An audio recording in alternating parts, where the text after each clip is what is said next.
Cap 26 here is just tips, repairs, and hobbies. And you see this little area right here? Well, I made this.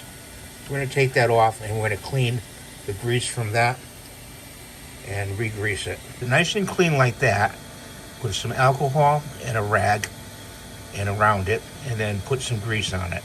That and just push it around. And they're all done. Replace the red cap. Thanks for watching. Have a great day. God bless you. Please subscribe and give it a thumbs up. Bye for now.